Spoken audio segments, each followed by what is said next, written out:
دوستو سلطان محمد اول کی وفات کے بعد ان کے بڑے بیٹے مراد ثانی صرف 18 سال کی عمر میں سلطنت عثمانیہ کے سلطان بنے تھے۔ سلطان محمد اول نے امیر تیمور کے حملے کی تباہی کو قابو کر لیا تھا اور اب سلطنت عثمانیہ مضبوط تھی، لیکن مراد ثانی کی کم عمر سے فائدہ اٹھا کر بہت سی مشرقی ریاستوں نے ان کے خلاف بغاوت شروع کر دی۔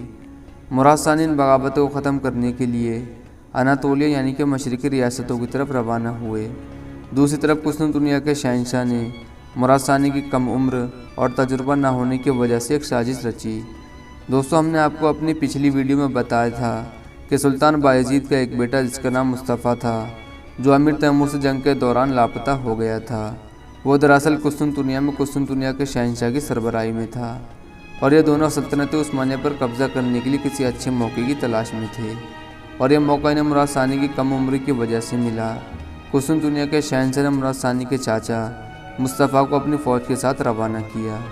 جب مراد ثانی کو یہ خبر ملی تو انہوں نے اپنے ایک سالار کو فوج کے ساتھ اس فتنے کو ختم کرنے کے لیے روانہ کیا، لیکن یورپ کی عثمانیہ فوج مصطفیٰ کی طرف ہو گئی اور مراد ثانی کی اس فوج کو شکست کا سامنا کرنا پڑا۔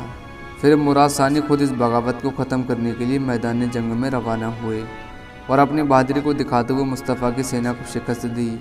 لہٰذا امیر تیمور کے دور سے شروع ہونے والی عثمانی خاندان کی سلطان بننے کی جنگ پوری طرح ختم ہوئی۔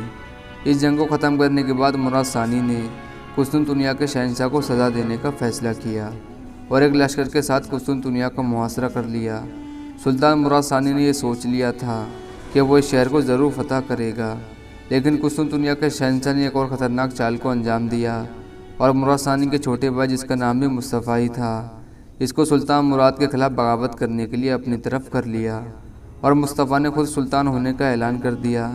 لہٰذا سلطان مراد ثانی قسطنطنیہ کا محاصرہ چھوڑ کر اس بغاوت کو ختم کرنے کے لیے مشرق کی طرف روانہ ہو گئے اور اپنے بھائی مصطفیٰ کو زبردست شکست دی۔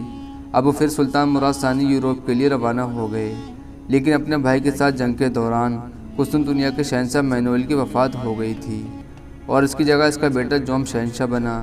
لہٰذا سلطان نے اس کے سامنے ایک شرط رکھی کہ وہ ابھی شہنشاہ نہیں ہوا۔ اب سلطان مراد ثانی نے یورپ میں ان علاقوں کی طرف توجہ دی کہ جو سلطنت عثمانیہ سے باہر نکل چکے تھے۔ اس مقصد کے لیے مراد ثانی نے پہلے سالونیکا شہر کو فتح کیا، اس کے بعد سربیا پر حملہ کیا۔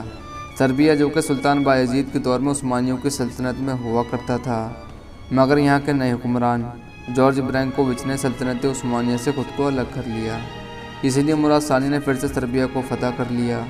امیر تیمور سے عثمانیوں کی شکست کے بعد ہنگری کو کافی وقت مل چکا تھا، اور اس وقت میں اس نے اتنی طاقت حاصل کر لی تھی کہ یہ عثمانیوں کے خلاف ایک جنگ قائم کر سکتا تھا، اور اس کا ثبوت ہنگری نے سلطان مراد کو بلگراد شہر میں شکست دے کر پیش کیا۔ اسی زمانے میں ایک فوج کا سردار جان ہونیاڈی جو کہ مغربی یورپ سے آیا تھا، جس کی بہادری کے چرچے بہت مشہور تھے، اس شخص نے عثمانیوں کے خلاف جنگ کرنے کی سالاری اٹھائی اور سلطنت عثمانیہ کے علاقے ٹرانسلوینیا کو فتح کر لیا۔ جان ہونیاڈی کی کامیابی کے بعد یورپ میں امید کی ایک لہر اٹھ گئی اور عثمانیوں کو یورپ سے نکالنے کے لیے ایک زبردست اتحاد قائم کیا، جس کی سربراہی پوپ نے خود کی، اور یورپ کے ہر شہر سے فوجی صلیبی جنگ میں شامل ہوئے۔ اس لشکر کا سالار جان ہونیاڈی تھا، جو اس وقت مسیحی دنیا کا سب سے بڑا جنرل مانا جاتا تھا۔ مراد ثانی ان دنوں مشرقی ریاستوں کے ساتھ مصروف تھے۔ اس بات کا فائدہ اٹھاتے ہوئے یہ لشکر ایک سے ایک شہر فتح کرتا چلا گیا۔ سلطان جب تک یہاں پہنچے یہ لشکر تباہی مچا کر یورپ واپس لوٹ گیا تھا۔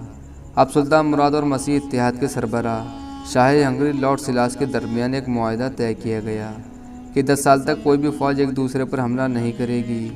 سلطان مراد ثانی امن قائم کر کے لوٹے ہی تھے کہ ان کے بڑے بیٹے علاؤالدین کی وفات ہو گئی۔ اس بات نے سلطان مراد کو اتنا دکھ پہنچایا کہ آپ نے سلطنت عثمانیہ کا نظام اپنے 14 سال کے بیٹے محمد کے ہاتھوں دے کر خود یاد الہی میں مشغول ہو گئے۔ یورپی ریاست نے جب یہ دیکھا کہ سلطنت عثمانیہ کا نظام ایک کم عمر لڑکے کے ہاتھ میں ہے تو وہ اپنے معاہدے سے پیچھے ہٹ گئے اور جنگ کی تیاری کرنے لگے۔ عثمانی اس حملے کے لیے بالکل تیار نہیں تھے، اسی لیے لشکر تباہی مچاتا ہوا آگے بڑھتا گیا۔ یہ تباہی اتنی بڑھ گئی کہ سلطان مراد کو اپنی عبادت چھوڑ کر دوبارہ میدان جنگ میں آنا پڑا۔ وارنا کے مقام پر دونوں لشکر آمنے سامنے تھے اور ایک خطرناک جنگ ہوئی، اور ایک موقع ایسا بھی آیا کہ شاہ ہنگری لارڈ سلاس اور مراد ثانی دونوں ایک دوسرے کے آمنے سامنے تھے۔ اور ان دونوں کے درمیان جنگ شروع ہوئی۔ مراد ثانی نے ایک شیر کی طرح اس پر حملہ کیا اور اپنی تلوار اس کے سینے کے آر پار کر دی۔ اس کے مرتے اس کی پوری فوج لڑکھڑا گئی اور اس جنگ کو عثمانیوں نے فتح کر لیا۔ ساتھ ہی ساتھ سربیا اور بوسنیا پر پوری طرح سے عثمانیوں کا قبضہ ہو گیا اور ہنگری اب کچھ کرنے کے قابل نہ رہا۔ اس جنگ کو فتح کرنے کے بعد مراد ثانی ایک مرتبہ پھر عبادت میں مشغول ہو گئے۔ کچھ ہی دن امن کے گزرے تھے کہ سلطنت عثمانیہ کی بہترین فوج نے بغاوت کرتے ہوئے ملک میں قتل عام کرنا شروع کر دیا۔ اسی لیے سلطان مراد ثانی کو ایک مرتبہ پھر واپس آ کر حکومت کو سنبھالنا پڑا۔ سلطان کے آتے ہی فوج کے سر شرم سے جھک گئے۔ یہ سب ہونے کے بعد سلطان مراد ثانی نے پوری طرح سے سلطنت عثمانیہ کا نظام اپنے ہاتھوں میں لے لیا۔ اس کے بعد سلطان مراد ثانی اپنی وفات تک جنگ لڑتے رہے۔ سلطان مراد ثانی اپنے دور کے حکمرانوں میں سب سے بہترین حکمران مانے جاتے ہیں۔ آپ ایک بہادر جنگجو ہونے کے ساتھ ساتھ بہت اچھے شاعر بھی تھے۔ سلطان مراد ثانی کی وفات سن 1451 عیسوی میں ادھرنا میں ہوئی، لیکن تدفین بروسہ میں کی گئی۔ آپ کے بعد آپ کے بیٹے سلطان محمد سیکنڈ سلطنت عثمانیہ کے سلطان بنے، جنہیں اتہاس میں محمد فاتح کے نام سے جانا جاتا ہے۔ سلطان محمد فاتح سلطنت عثمانیہ کے وہ سلطان ہیں جنہوں نے قسطنطنیہ شہر کو پہلی بار فتح کیا تھا۔ فی الحال دوستو آج کی ویڈیو یہیں پر پوری ہوتی ہے۔ دوستو ویڈیو کو لائک کریں، زیادہ سے زیادہ شیئر کریں اور چینل کو سبسکرائب کریں تاکہ ہماری نئی آنے والی ویڈیو کی نوٹیفیکیشن آپ تک پہنچ سکے۔